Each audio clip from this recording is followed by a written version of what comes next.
Hola, ¿cómo están?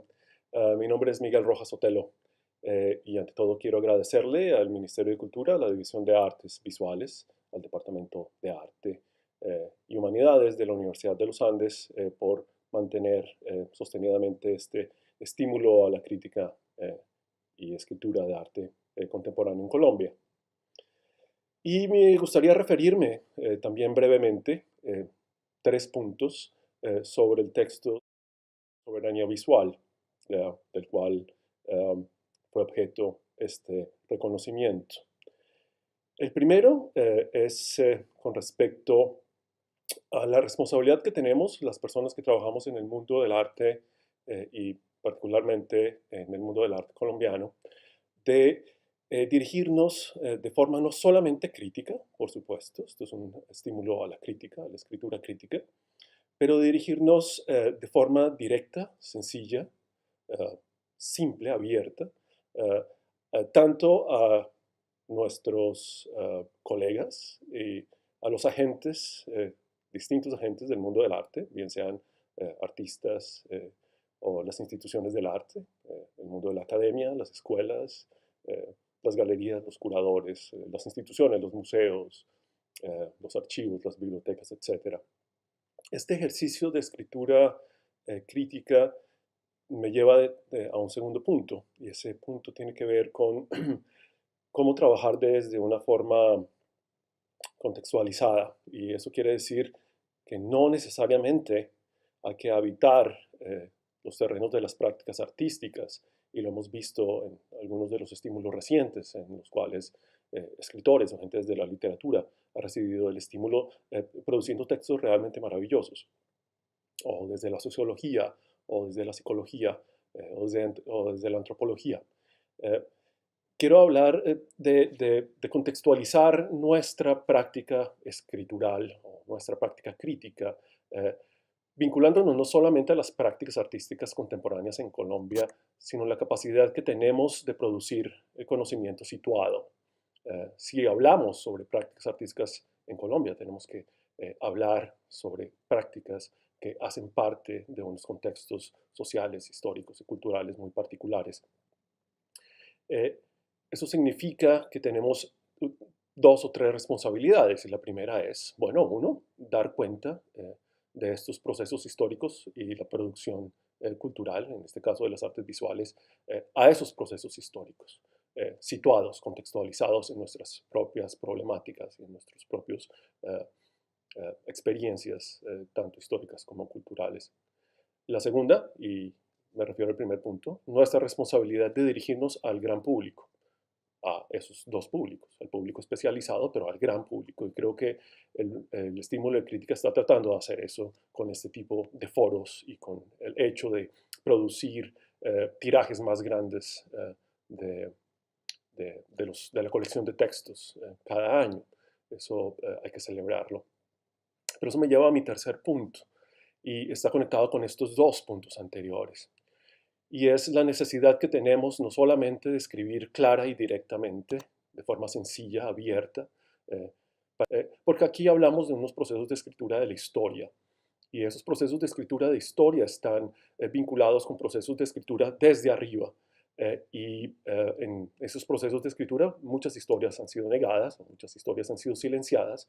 El proceso colombiano es bien particular. De hecho, estamos viviendo un momento muy interesante en cuanto eh, darle la voz a otros que no la han tenido a través de estos distintos procesos políticos, sociales y culturales, vinculados, por ejemplo, a la Constitución del 91, a la Ley General de Cultura, a la más reciente firma de los acuerdos de paz con la guerrilla de las FARC. Eso implica doble ejercicio, y ese doble ejercicio se refiere a procesos de decolonización de la producción teórica. Creo que es muy importante, si vamos a hablar contextualmente, si vamos a hablar situadamente, si vamos a hablar de prácticas artísticas eh, en Colombia, tenemos que verlas en comparación con otras prácticas artísticas similares. Y eso nos pone en una distancia muy particular con respecto a los movimientos europeos o del norte, los eurocentrismos a los cuales siempre nos hemos visto afligidos, y en la práctica escritural también tiene que verse reflejado de esa manera. Eh, Cuando vemos sistemáticamente la producción crítica de arte, vemos un sinnúmero de referencias a literatura que llamamos, entre comillas, universal, eh, literatura crítica eh, universal o referencias teóricas críticas de carácter universal, pero básicamente nos referimos a una serie muy reducida de autores que son casi todos europeos o norteamericanos. Estamos viendo que esto cambia, que esto va cambiando con el tiempo. Y ese doble ejercicio es precisamente ese, reconocer que hay unos archivos hegemónicos, archivos de centro, y unos archivos paralelos que hablan de unas ontologías, de unas maneras de ver el mundo, de ser en el mundo, de estar en el mundo, de sentir el mundo de una forma diferente. Y en ese sentido viene el trabajo que humildemente he presentado, de soberanía visual, donde trato de escribir desde una práctica situada, contextualizada, un grupo de autores, un grupo de productores culturales, llamémoslos artistas visuales, que provienen de unas experiencias muy particulares por sus procedencias descentradas. Son productores culturales del mundo indígena. Yo los llamo desde el mundo de Abya Yala, unas formas de renombrar el territorio distintas. Yo solamente trato de ser un medio para visualizar un poco más su trabajo, sus experiencias, tratar de conectarlas históricamente a estos procesos, digámoslos, de decolonización de la práctica misma de la escritura del arte, de la producción del arte, de visualizar otras instancias y otros espacios en los que estas experiencias se dan y cómo estas experiencias también están conectadas con esas escrituras de historia hegemónica y cómo estos procesos paralelos de reescritura histórica se pueden dar dando lecturas sencillas, simples.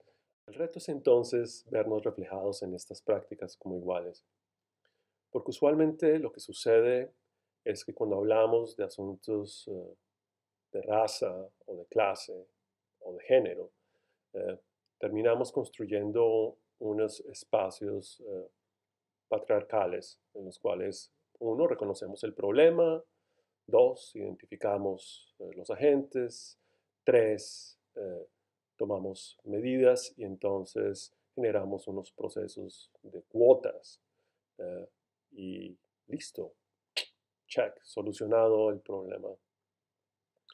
Pero si nos vemos como iguales, simplemente tenemos que entender que compartimos el mismo espacio de tiempo, el mismo espacio histórico, el mismo espacio económico con este tipo de fenómenos.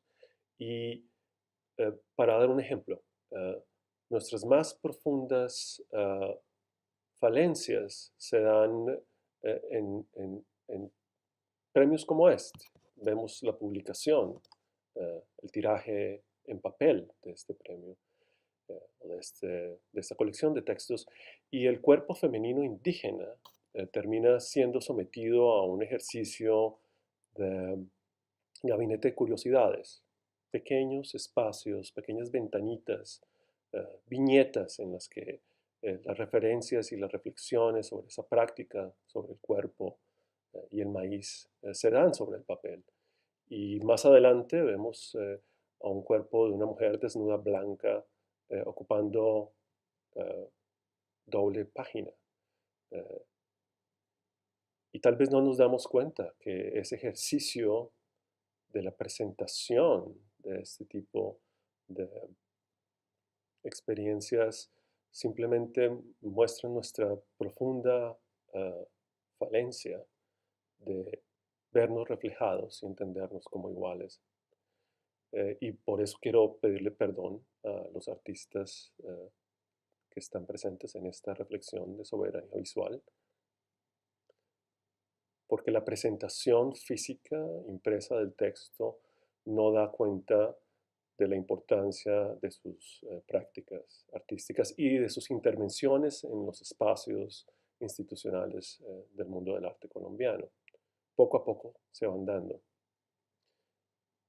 Este año, en el 2009, se cumplen 10 años de la constitución del Grupo Interdisciplinario de Estéticas Decoloniales, eh, que se funda en Bogotá, en parte gracias a la emergencia de una generación de artistas deterritorializados del mundo indígena presentes en los espacios urbanos, interactuando con los espacios institucionales desde mediados de los 90 y tal vez como resultado de esas políticas descentralizadoras que el Estado asume con la Constitución del 91.